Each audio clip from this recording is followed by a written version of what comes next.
तो यार सबसे पहले तो अपने भाई के ये वाले चैनल को सपोर्ट करो, क्योंकि हमारा ये AGNM वीडियोस वाला चैनल यूट्यूब की तरफ से डिलीट कर दिया गया है। और यार इतनी ज़्यादा मेहनत करने के बाद और चैनल को मोनेटाइज कराने के बाद जब यार यूट्यूब चैनल को डिलीट कर देता है ना यार, बहुत बुरा लगता है। बट कोई नहीं, यूट्यूब से ज़्यादा मुझे मेरे सब्सक्राइबर पे भरोसा है। तो यार मैं चाहता हूँ कि आप सभी सब्सक्राइबर मेरे इस चैनल को फिर से ग्रो करने में मदद करें, और मैं जानता हूँ कि मेरी ये यूट्यूब फैमिली मेरा सपोर्ट ज़रूर करेगी। तो यार प्लीज़ इसको सब्सक्राइब जरूर कर दें, और उस चैनल की सारी वीडियोस मैं इस चैनल पर डाल दूंगा, तो प्लीज़ इस चैनल पर भी उन वीडियोस को देख लें ताकि यार मेरा वॉच टाइम भी कंप्लीट हो जाए। शुक्रिया। हे गाइस, कैसे आप सभी लोग? Welcome back to my channel AGNM videos. Secret agent के एक और नई एपिसोड के साथ हाजिर हूँ, जो कि होने वाली है एपिसोड 122।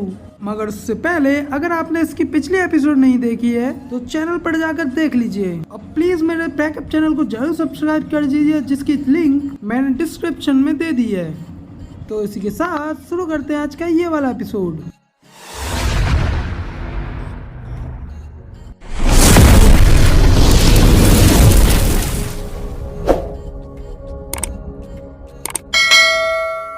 तो एपिसोड की स्टार्टिंग में लू फेंग मोजेंग जी से हुई लड़ाई के बारे में सोच रहा होता है, जो कि इनसे पिछले एपिसोड्स में हुई होती है। फिर वो मास्टर टेंगडियर से कहता है कि डीमन मोजेंग तुम्हें कहीं नहीं जाने देगा।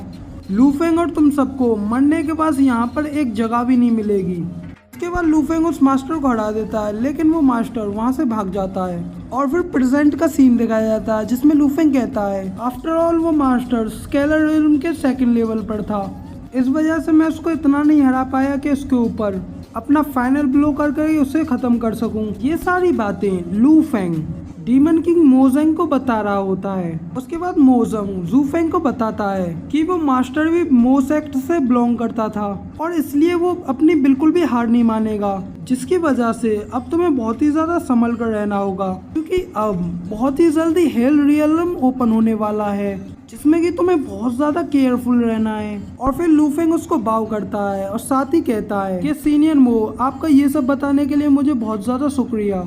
और उसके बाद मास्टर मो टेंगडियर को नीचे उतारते हैं, साथ ही कहते हैं लेकिन अब हमारे पास एक अपॉर्चुनिटी है, और साथ ही मैंने कैनमो को ऑर्डर दे दिया है कि वो सारे लोग चारों ओर फैल जाएं। फिर साथ ही टेंगडियर भी कहता है क्या master, heavenly realm finally open हो रहा है, और साथ ही अब फाइनली टाइम आ गया है कि अब हम आपकी मौत का बदला लें।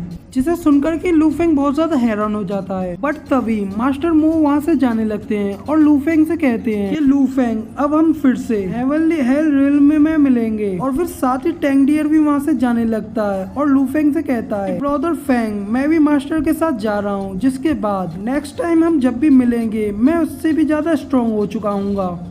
और फिर लू फेंग कहता है कि ठीक है। उसके बाद हम लोग side by side friendly fight भी करेंगे। मैं भी द हेवनली हेल में जा रहा हूँ और लुओसा मेरा वेट कर रही है। जिसके बाद वो दोनों लोग वहाँ से चले जाते हैं। फिर वहाँ पर आयरन फिस्ट आता है और कहता है कि बॉस, फोन पे मास्टर जू हैं। उसके बाद लू फेंग पीछे की ओर मुड़ता है और कहता है या मैंने मास्टर जूम को रिपोर्ट नहीं की। और फिर यहीं पे इसके बाद सीन चेंज होता है, तो हमें स्केलेटन अबेस का हेडक्वार्टर का सीन दिखाया जाता है, जिसमें कि काफी सारे मास्टर बैठ करके वहाँ पर मीटिंग कर रहे होते हैं। वहाँ पे उनका हेड कहता है कि मुझे नहीं लगा था कि लू फेंग उस वाटर पैलेस से वापस आ पाएगा। बट लू फेंग ने वहाँ पर सिर्फ सरवाइव ही नहीं किया, उसने तो अपना एक ड्रैगन पैलेस ऑर्गेनाइजेशन भी स्टेब्लिश कर लिया, साथ ही मेंटेनेंस एक्ट को भी हरा दिया। जिसके बाद एक नीले बाल वाला मास्टर उससे कहता है कि लू फेंग और इवल सेक्ट वाले दोनों ही हमारे सबसे बड़े दुश्मन हैं, और अगर ड्रैगन पैलेस ऐसे ही आगे बना रहा तो फिर हम अपनी सैक्रिफाइसिंग सेरेमनी को नहीं कर पाएंगे, जिसके बाद हमारी इतनी सालों की प्रिपरेशन बेकार चली जाएगी। और उसके बाद वहाँ पर एक मास्टर आता है, वो उनसे कहता है तुम्हें क्या बात है जो परेशान कर रही है, और क्या यहाँ पर मो तुम्हारी हेल्प करने के लिए है। और फिर वो दूसरा मास्टर उसको देखता है और कहता है कि एल्डर टियानजी, बट बड़े डेविल ने इसका कोई ऑर्डर नहीं दिया। जिसके बाद एल्डर टियानजी उससे कहते हैं कि अगर कोई बड़ा डेविल इस टाउन में नहीं होगा तो राइटियस फैक्शन से डील करना बिल्कुल भी आसान नहीं रहेगा। फिर साथ ही दूसरे लोग भी सोच रहे होते हैं कि हाँ, अब तो ड्रैगन पैलेस भी यहाँ पर है।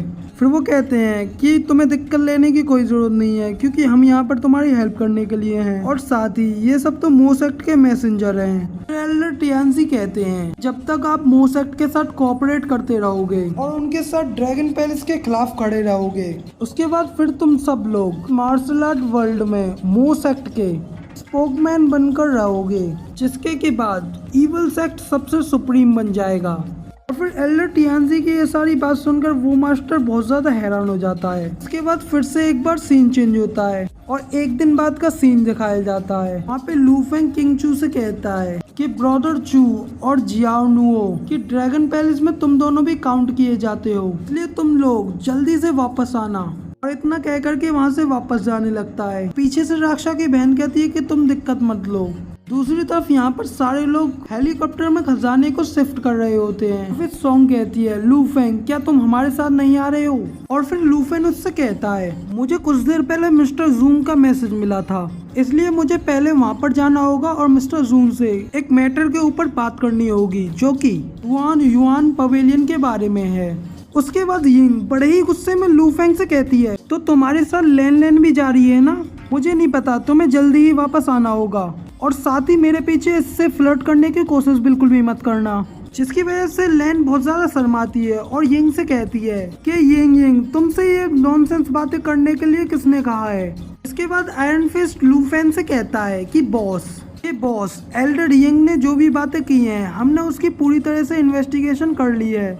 और आगे की बात पेंगोन लू फेंग को बताता है कि बॉस ईगल किंगडम ने कई सारी कंट्रीज की फोर्सेस को मिलने के लिए बुलाया है क्योंकि वहाँ पर कुछ समय बाद ऑक्शन होने वाला है, इसलिए जुआन युआन पवेलियन की ओर से आपको पहली बार इंटरनेशनल अपील में उनके बिहाफ पर जाना होगा। फिर लू फेंग सारी बातों को समझ लेता है और कहता है अच्छा तो वहाँ पर कई सारी अंडरवर्ल्ड की फोर्सेस आने वाली हैं और उन सभी की नजरें भी उस ऑक्शन पे है ना? फिर आयरन फिस्ट लू फेंग से कहता है कि हाँ क्योंकि वहाँ पर पूरी दुनिया से कई सारे इम्पोर्टेंट पीपल आने वाले हैं जिसकी वजह से ऑर्गेनाइजेशन बहुत ज्यादा अट्रैक्ट होगी। जिसके बाद लू फेंग सोचते हुए कहता है तो इसीलिए एल्डर यिंग ने मुझे वहाँ पर जाने के लिए पूछा है। और फिर पेंगुइन भी कहता है कि बॉस लेपर्ड की ओर से हमें एक और न्यूज पता चली है, उसने गोस्ट फायर ऑर्गेनाइजेशन के ऊपर इन्वेस्टिगेशन किया जिसमें कि उसे पता चला है कि गोस्ट फायर ऑर्गेनाइजेशन भी ईगल किंगडम में आने वाली है। जिसके बाद आयरन फिस्ट गोस्ट फायर के बारे में बताने लगता है कि गोस्ट फायर एक टेररिस्ट ग्रुप है और पिछले कुछ सालों में पूरी दुनिया ने ऑलमोस्ट सारी कंट्रियों ने इन्हें खो दिया था। और फिर लू फेंग कहता है ओह तो वो काफी ज्यादा एरोगेंट है क्योंकि उनकी मुलाकात अभी तक हेलिस वॉरियर्स से नहीं हुई है। और लू फेंग की सारी बातें सुन करके आयरन फिस्ट कहता है कि आखिरकार हम सभी लोगों के जुआन युआन पवेलियन को छोड़ने के बाद ये सारे लोग मिलकर के सामने आए थे। जिसके बाद सारे लोग बहुत ज्यादा खुश हो जाते हैं और कहते हैं कि अब हमारे पास एक बहुत ज्यादा रेयर अपॉर्चुनिटी है। अब हम सब लोग मिलकर के ईगल किंगडम में जाएंगे और वहाँ पर जाकर के थोड़ा फन करेंगे और उसी वक्त गोस्ट फायर ऑर्गेनाइजेशन को भी डिस्ट्रॉय कर देंगे और अपना किडनैपिंग का अकाउंट भी बिल्कुल क्लियर कर लेंगे। और फिर दोनों लोग लू फेंग से यस बॉस कहते हुए राजी हो जाते हैं। इसी के साथ हमारा ये वाला एपिसोड यहाँ पे कंप्लीट हो जाता है। वीडियो पसंद आई हो तो यार एक लाइक कर देना और कमेंट करके जरूर बताना कि आपको ये वाली वीडियो कैसी लगी। साथ ही आगे आने वाली वीडियोस के लिए चैनल को सब्सक्राइब जरूर कर लेना और घंटे को बजाना बिल्कुल भी मत भूलना ताकि हमारी आए की वीडियोस आप तक सबसे पहले पहुंचे। और इसी के साथ मैं मिलता हूँ आपसे अगली वीडियो में, तब तक के लिए टाटा बाय बाय, फिर मिलते हैं।